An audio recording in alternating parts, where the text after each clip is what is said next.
OET इसको दोबारा से एक दफ़ा प्लीज़ बता दें, ये OPTE क्या है, सब कुछ बता दें, इसका डिफरेंस क्या है? OET बेसिकली है ऑक्यूपेशनल इंग्लिश टेस्ट, जो कि मेडिकल प्रोफेशनल्स के लिए रिक्वायर्ड होता है, चाहे वो डॉक्टर्स हों, नर्सेस हों, फार्मेसी के किसी फील्ड से रिलेटेड है, तो ये मेडिकल प्रोफेशनल्स के लिए है। PTE भी प्रिजन टेस्टिंग से रिलेटेड कुछ इसकी फुल फॉर्म है, और ये भी इसी तरह से होता है, लेकिन IELTS से कंपैरेटिवली थोड़ा सा आसान है। इसको प्रॉपर बता दें, प्रिजन इंग्लिश टेस्टिंग सिस्टम है बेसिकली, और कंपैरेटिवली IELTS से ये चीज़ें थोड़ी सी इजी इसलिए हो जाती हैं। Duolingo के लिए तो एप्लीकेशंस भी होती हैं, और उसमें जो बच्चे ऐप में ना अपने क्वेश्चंस कर रहे होते हैं, उसमें आपकी ग्रामर की, आपकी वो कैब्स की अच्छी खासी प्रैक्टिस हो जाती है। लेकिन जो आप ऐप में करते हैं Duolingo का एक्चुअल टेस्ट उतना आसान नहीं है जितना कि आप एप्लीकेशन में कर रहे होते हैं। लैंग्वेज सर्ट भी इसी तरह से यूके के लिए ज़्यादातर होता है, यूके के लिए लैंग्वेज सर्ट है। अगर आप IELTS नहीं दे रहे हैं तो आप लैंग्वेज सर्ट दे सकते हैं यूके में, और LanguageCert as compared to IELTS कह रहे हैं कि 20% ईजी है अगर हम दोनों को कंपेयर कर रहे हैं, but LanguageCert specifically UK के लिए। अब जैसे हम IELTS की बात कर रहे हैं तो एक IELTS की कैटेगरी होती है UKVI। UKVI स्पेशली यूके के स्टूडेंट्स के लिए है। अब अगर किसी कैंडिडेट ने IELTS अटैम्प्ट किया है और उसका वो IELTS UKVI है, तो वो रिजल्ट किसी और कंट्री के लिए एप्लीकेबल नहीं होगा। ठीक है। अगर एक स्टूडेंट एक स्टैंडर्ड IELTS जिसको एकेडमिक में या जर्नल की कैटेगरीज में लाते हैं वो देता है, तो वो किसी भी कंट्री में, चाहे वो एशियन कंट्रीज़ हैं, इंग्लिश कंट्रीज़ हैं, यूरोपियन कंट्रीज़ हैं, या इवन शेंगन कंट्रीज़ हैं, वहाँ पे भी वो अप्लाई हो सकता है। सही। और एक और चीज़ हमारे पास आती है, जैसे PTE का जिक्र आया है, तो PTE as compared to IELTS थोड़ा सा ईजी है, बट ये टोटल AI बेस। अब PTE में स्पेशली हमारे पास स्टूडेंट्स जो कि पंजाब से आते हैं, उनके साथ एक एक्सेंट का प्रॉब्लम होता है कि अब अनफॉर्चुनेटली अगर वो फुटबॉल है तो वो उसको डिफरेंट वे में फुटबॉल बोल रहे होते हैं। AI वो जज नहीं करता है। आपका एक नेचुरल एक्सेंट है, आपने उससे वो टेस्ट कंडक्ट तो कर दिए, AI ने उसको जज नहीं किया और वो माइनस मार्किंग में चला जाता है। तो यहाँ पे एक्सेंट बिल्डिंग भी प्रोनाउंसिएशन अच्छा, ये बहुत अच्छी आपने बात की। मैंने तो भाई ऐसे भी देखे हैं लोग IELTS की तैयारी करा रहे हैं, सब कुछ कर रहे हैं, उनके अपने प्रोनाउंसिएशन ठीक नहीं है, अनफॉर्चुनेट उनकी अपनी प्रोनाउंसिएशन ठीक नहीं, उनकी अपनी वोकैबुलरी उतनी अच्छी नहीं है, एंड वो बैठे हुए आपको करवाने के लिए।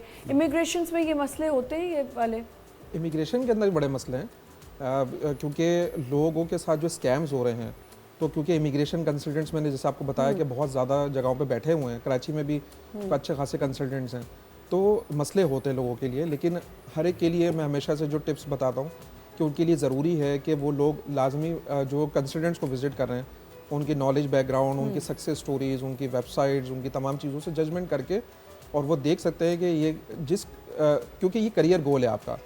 अगर आप अपने करियर गोल के लिए सही कंसल्टेंट के पास नहीं जा रहे, आपने जजमेंट्स अपनी नहीं की, या आप अपने रिसर्च प्लानिंग नहीं की उस कंसल्टेंट को जज करने के लिए, तो अल्टीमेटली हो सकता है कि आपको गोल भी अचीव ना हो, और आपका टाइम, अमाउंट, एनर्जी, तीनों चीज़ें इन्वेस्ट भी हो रही हैं, वो आपका लॉस हो जाएगी। अपॉइंटमेंट पे आपने मुझे बताना था कि ये जो लोग इमिग्रेट ऑफिसर्स के पास जाते हैं, जैसे जाते हैं उनके पास, डिपार्टमेंट्स के पास, जैसे आप काम करें, और उनकी जी अपॉइंटमेंट्स ही नहीं आ रही, अच्छा, पैसे ले लिए गए हैं लेकिन बैठे में वो बेचारे।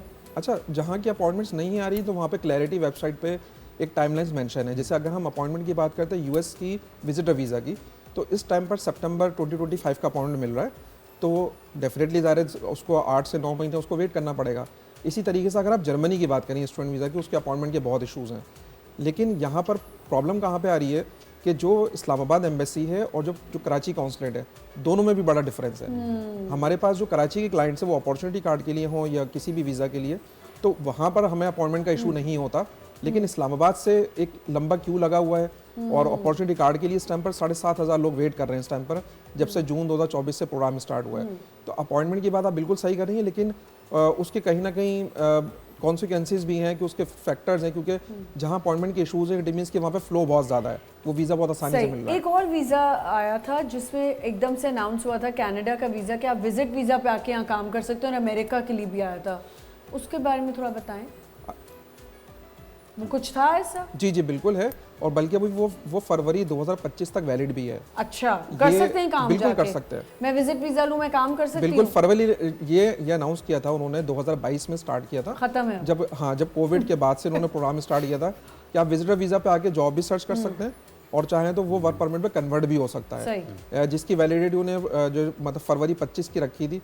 और बल्कि कनाडा एक और भी काम कर रहा था विजिटर वीज़ा में कि वो पासपोर्ट की एक्सपायरी से वीज़ा दे रहा है। अच्छा, क्या अभी हमारे पास मल्टीपल क्लाइंट्स हैं जिनके पासपोर्ट की एक्सपायरी अगर 9.5 साल है, तो 9.5 साल का उनका वीज़ा लग गया है कनाडा का, मल्टीपल वीज़ा। हाँ, ये तो मेरे साथ तो ये 2 बड़े बेनिफिट्स हुए कनाडा के अंदर अभी रिसेंटली लास्ट ईयर। क्योंकि मेरे फादर इन लॉ जो हैं अब तो इस दुनिया में नहीं है, उनकी 7-8 महीने हो गए, डेथ हो गई है।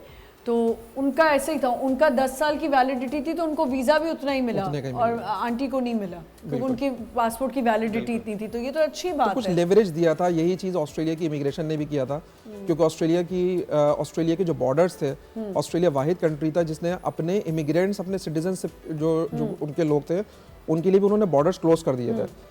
तो जब फरवरी 2022 में उन्होंने बॉर्डर्स ओपन किए तो बड़ा इजी कर दिया प्रोसेस। अच्छा, ये यूएस डाइवर्सिटी प्रोग्राम था एक, वो उसके बारे में बताएं, वो बंद क्यों हुआ है?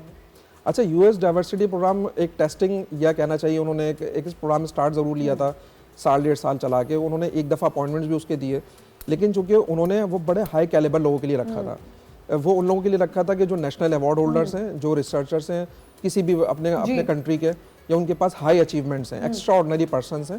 ये डाइवर्सिटी प्रोग्राम उनके लिए था और स्पेसिफिक चेकलिस्ट उन्होंने दी थी। चेकलिस्ट का मतलब है कि उन्होंने ऑक्यूपेशंस दिए थे और वो उनके अलाइन हो चुके हैं। उन्होंने 1 साल के लिए किया, उनको जो स्किल जो उनको रिक्वायर्ड थे वो उनके फुलफिल हुए, उन्होंने प्रोग्राम क्लोज कर दिया। अच्छा।